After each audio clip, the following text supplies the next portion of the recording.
Hello, welcome to the Green Dream video series. I'm Natalie Kenway, Global Head of ESG Insight at ESG Clarity. Today, I'm joined by Kuniyuki Sugihara, Manager of Sumitomo Trust Japan Impact Opportunities Fund. Thanks so much for chatting with me today. So, first of all, can you talk about how you use the UN Sustainable Development Goals in your investment process and how it helps you identify ESG champions in Japan? Yeah, thank you very much for that question. Actually, I think SDGs contains a lot of good resources for us to identify the potential positive impact opportunities through the business, and also the possible negative impact through the business activities as well. And then as you might know, there are 17 SDGs goal, and then under the 17 SDGs goal, there are 169 specific targets, and then each specific target touches on the particular business area or particular industries, and also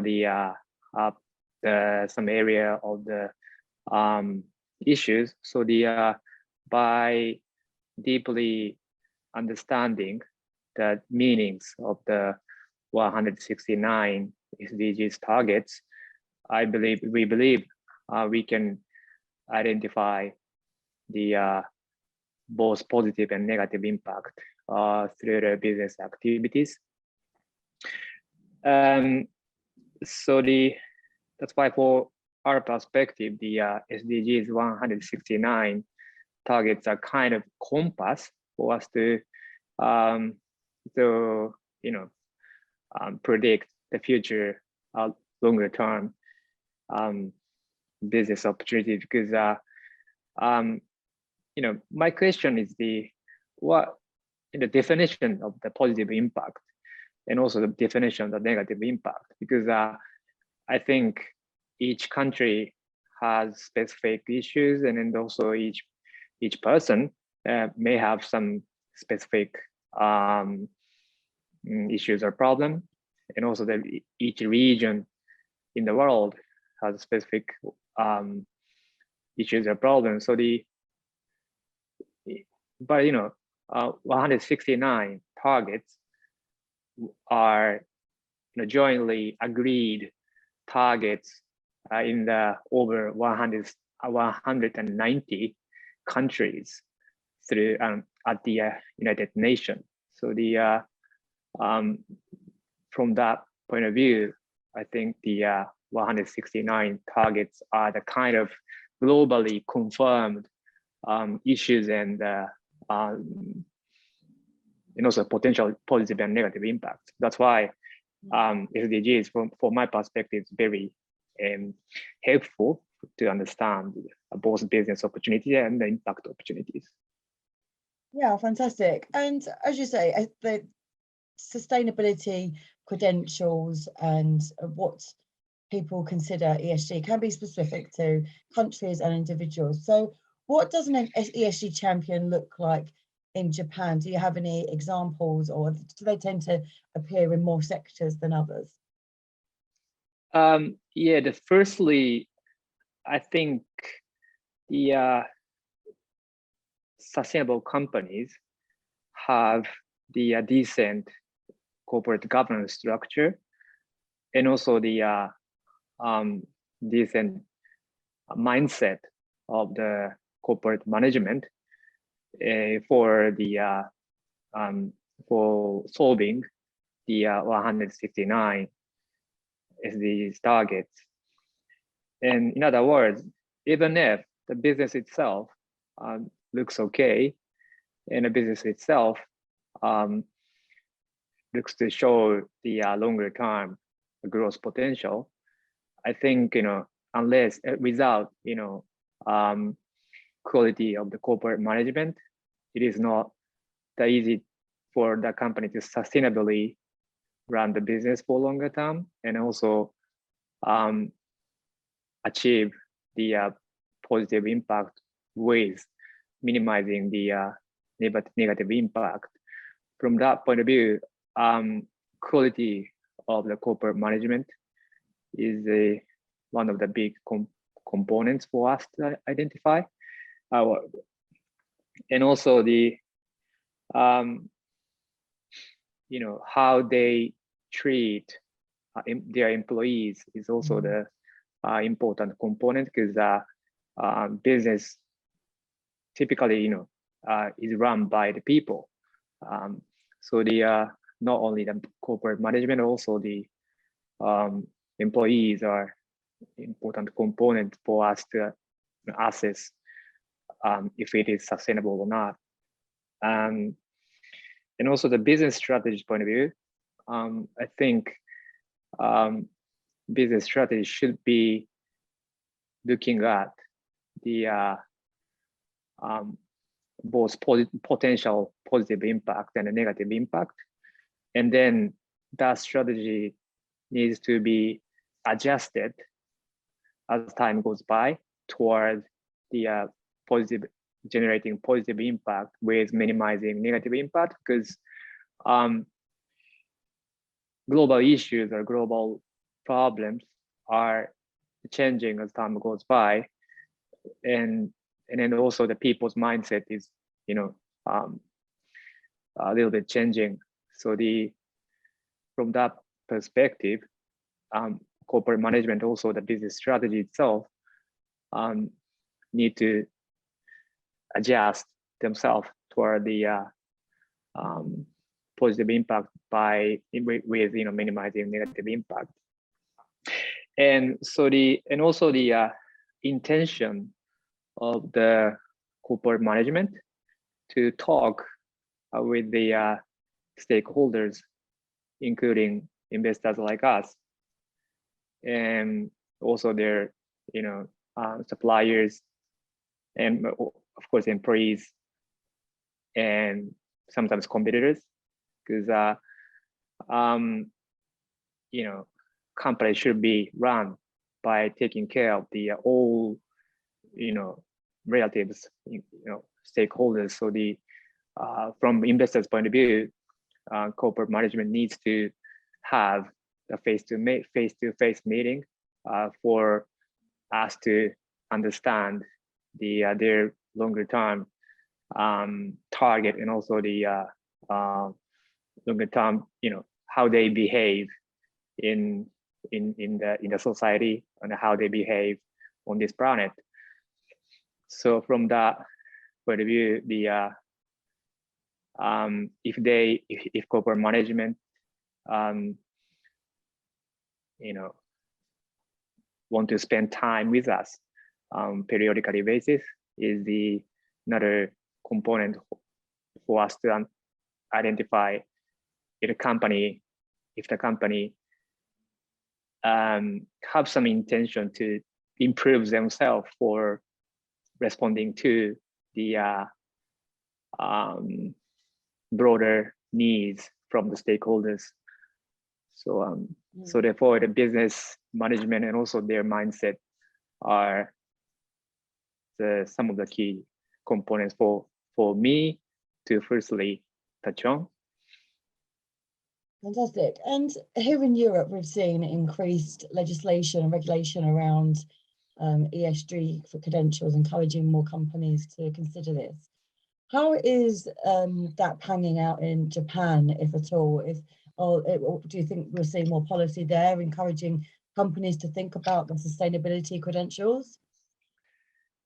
Yeah, so even in Japan, maybe the similar case is happening, because the larger number of the domestic institutional investors are now integrating ESG component to their decision-making process. And also the European investors and also the US investors already incorporated the ESG components to understand the Japanese companies' business strategies. So the due to that background, now the broader range of Japanese companies are seriously thinking about their behaviors toward ESG. As you might know, the first pressure was from the release of the corporate governance code in Japan. That code was really similar with that of the UK, I guess. But after releasing the corporate governance code in Japan, the Japanese companies started to respond to the kind of recommendation from the corporate governance code, and then the corporate governance structure started to change, and after that, through the periodical engagement talk with the institutional investors, the companies now trying to improve not only the corporate governance space, but also the other components like social area and environmental area. And then the environmental area, recently Japanese government declared the net zero carbon target in 2050. So after the announcement of the government target, again, broader range of Japanese companies started to seriously think about how they should respond to the carbon related issues. And then also the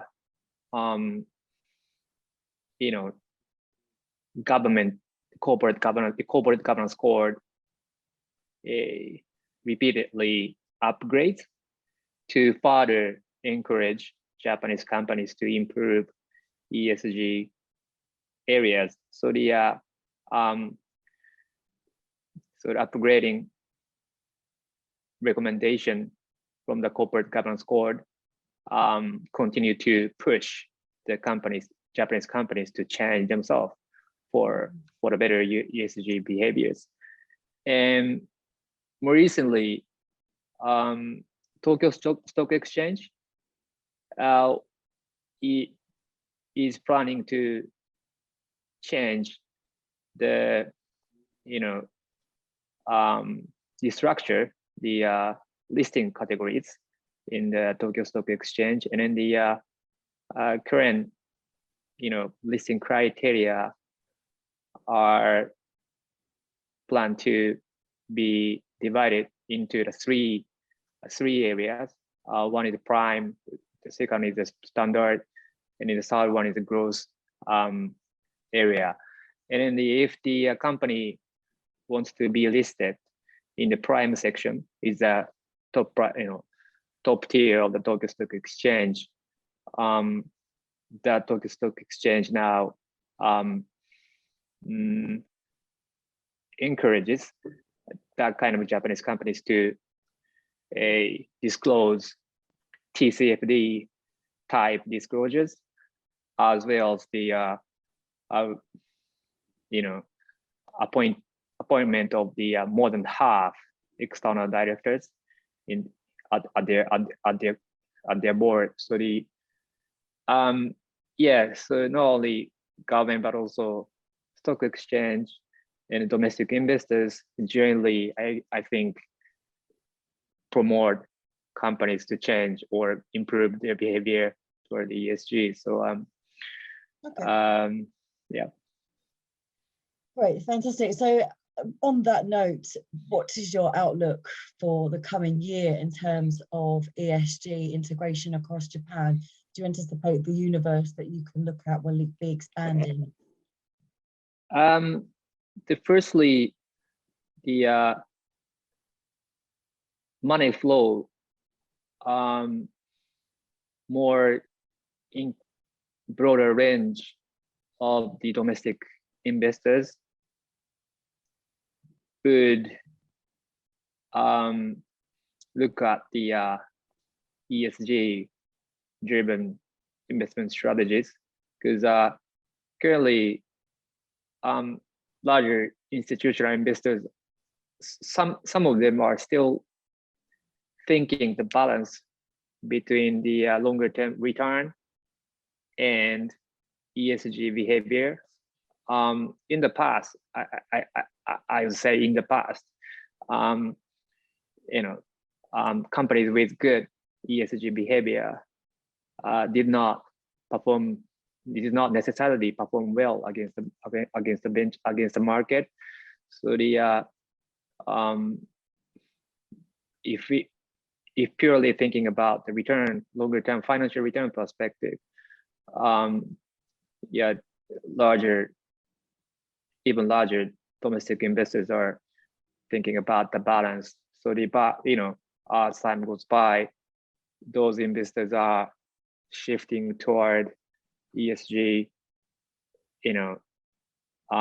driven investment strategies. So therefore, when it comes to money flow, in Japanese market, more ESG type strategies would be coming in, and also the corporate side, the first reaction to the ESG behavior was from the superficial kind of response to the recommendation from government or TSE, but now a large number of the companies are trying to integrate the ESG into real day-to-day business operation. So I would say the ESG of the Japanese companies would change from just formality to the practical integration in the coming years. And also the impact investing is really new concept in Japanese industry, but our fund is the first Japanese impact investment strategy. But after that, some other asset managers announced to launch the impact investment strategies in Japanese market. So in the coming years, I think impact should be more common things in this space as well. Lots of exciting things to look out for there. We always finish the Green Dream on this question. What is your favorite sustainable drink or snack? To be honest, I don't have snacks. So I don't come up with any brand, and also I don't come up with any type of snacks because I don't eat that much. And drink, I'm not sure, but I really like just water. So I just drink tap water. Not only the pet bottle water, but also tap water. Yeah, tap water is just okay in Japan. So the water quality has been very good in Japan. So I typically drink tap water. Great. Well, thank you for sharing all of your insights with us. It's been great talking to you. Thank you very much.